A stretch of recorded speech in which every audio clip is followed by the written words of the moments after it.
Hey guys, today I'm going to be unboxing the SD BB Senshi Legend BB Knight Superior Dragon Gundam.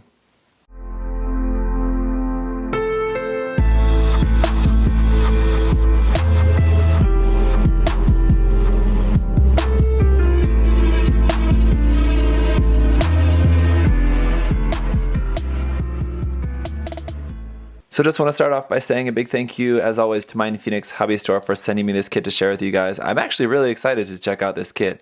If you've been following my channel for a while, you know that SD kits are not really particularly my thing.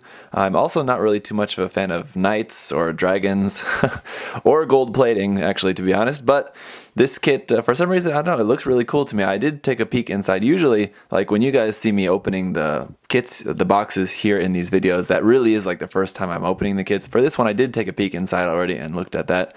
And I gotta say, it looks really cool. There's a lot of cool stuff in there. So we'll be checking this out. Anyway, this is the second Legend BB kit that I've looked at so far. I think the first was the Versal Knight Gundam, which was pretty cool. I didn't really like some of the way that was molded, but overall it was a cool kit, I thought. So I think these kits are probably pretty nice in terms of their quality compared to, for example, the SDX standard line. But anyway, they're just going to be for personal taste. Interestingly, also, this one is the 400th kit in the SD BB Senshi line, so that's really cool. Let's go ahead and take a look around the box here. We've got the same kind of style box art with the dragon's face looking ominous there in the background. You can sort of transform this. I'll show you about that later. Here's a look as well at this text here. If you want to pause the video and read that, you can check that out. Kind of interesting backstory there, and it's cool that they put that there in English. It's kind of nice. Here on the side of the box, here just gonna have the same kind of stuff, and here we can see is kind of cool how they put that like gold foil there, special for number 400 in the series. Pretty crazy. Here on the bottom, here's where you can see about that transformation. You can transform into this kind of dragon mode. Basically, you're taking the shield off the side and putting that kind of on the face there. So I don't know, it looks like the mouth of the dragon does open as well. Some other gimmicks highlighted here. It does have a tail. We of course have 4 different options for the eyes. I think that's pretty standard for the BB Senshi kits. And here just a bit about the action weapons gimmicks. You can change out the eyes if you want. You can do this, so they're sort of transforming stuff. Looks like you can put these 2 swords together to make this kind of double-ended sword like that. I was gonna say no. I did look at the Amazing Musha Gundam. Anyway, that was another SD, but it wasn't a Legend BB kit because it was from Build Fighters. Anyway, here just more about that. We can see the gold plating there highlighted. I think this is probably a photoshopped image of the actual built kit.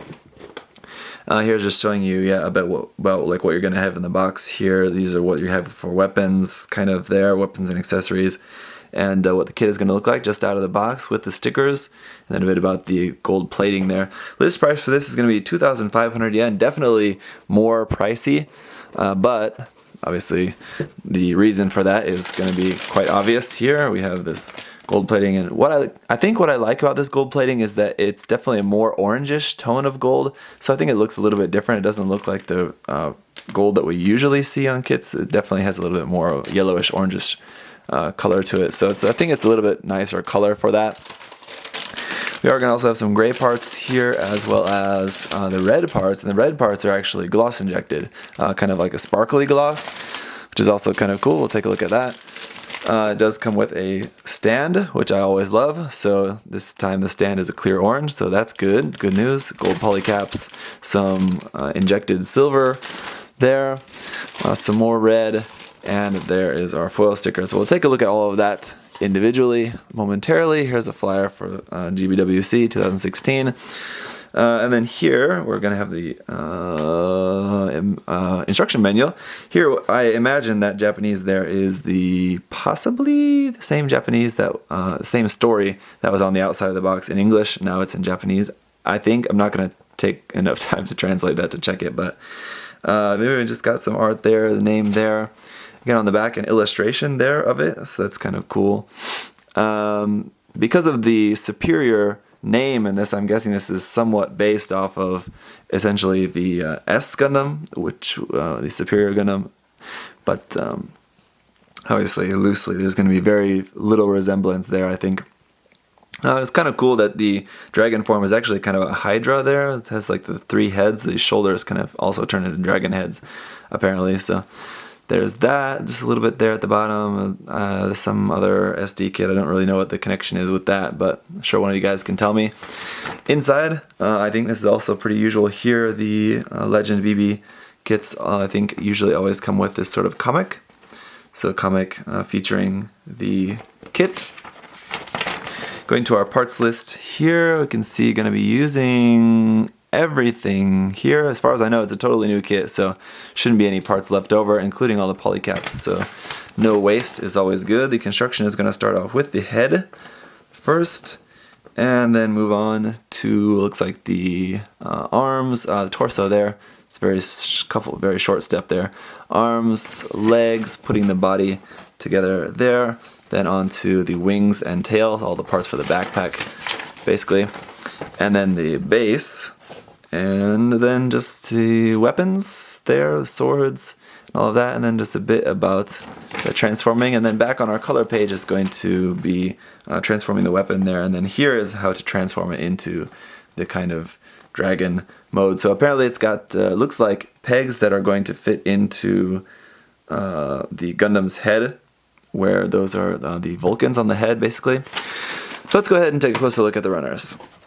So first up here is our foil sticker sheets. Now obviously you're going to see a huge difference here compared to the SDX standard line, as this has really 4 stickers for the eyes and then only 4 other stickers here that we're going to be using to do some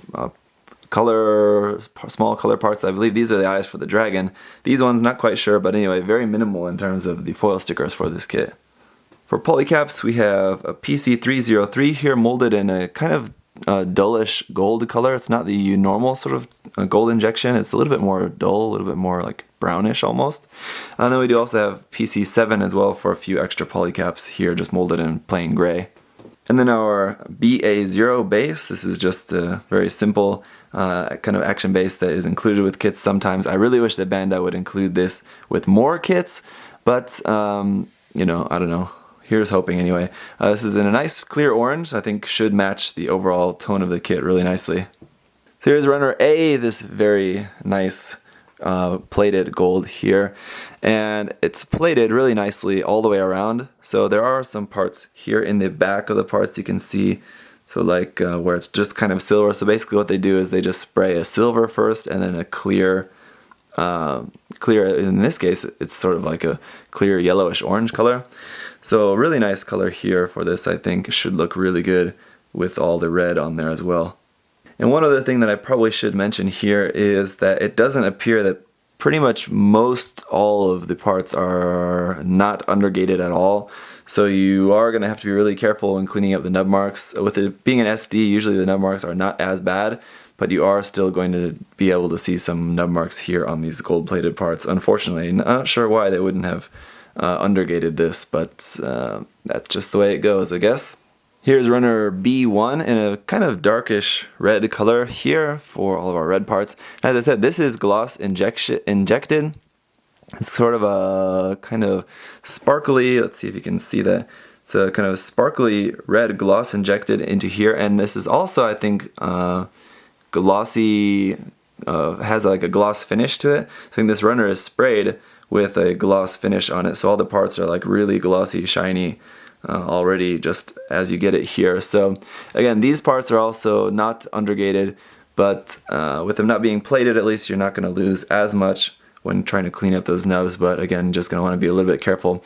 We do also have runner B2, which is just going to be a copy of this section here. One thing that I will also advise you guys is that maybe while building this kit and any other kits that are like this, that have like some special coating or plating, it's a good idea to keep the runners in the bags as you're working. It does sort of slow down your building process a little bit, but I think it is helpful to avoid any of the parts getting unnecessarily scratched. So if you're like me, when I'm building the kit, I just put all the runners just like stood up in the box in order. But in this case, you'd want to try to keep them in the bags just to keep them from getting scratched.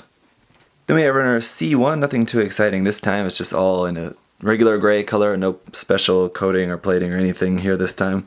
Here I will take a moment to show you what the marking is for this kit. It's Legend BB, I guess that is, I think, Knight, and Superior Dragon. I believe that kanji there, I believe, stands for Knight. And then runner C2, this one is special in that this is also kind of a gloss injected silver. So if you can see maybe on some of these parts, it is going to be definitely a silver color here. Luckily, not getting in much of that kind of swirling that you get with sometimes with gloss injection. You can see it a little bit here on some of these parts, but on the sword blades, actually nothing. So I think because of the thinness of that part, that maybe there wasn't any room for that injected kind of material to produce any of that effect. So that's it for unboxing the Knight Superior Dragon Gundam. Like I said, this looks cool. This is not something like, if I saw this on the shelf, this is not something I would have typically picked up. But now that I'm actually able to see it and unbox it here for you guys, I'm really excited to take a look at this kit and snap it up together and share with you guys. Should definitely be a really cool just piece for your shelf that's gonna, just because of how shiny and the gold and even the red being all shiny and all of that, and just because of the design too. The design's kind of flashy and interesting. It's definitely going to be something to grab people's attention on your shelf. So thank you guys so much for watching. Hope this has been interesting, helpful for anyone who's interested in this kit. If you have any other questions or comments, do leave those down below, and I'll see you guys in the review. Bye bye.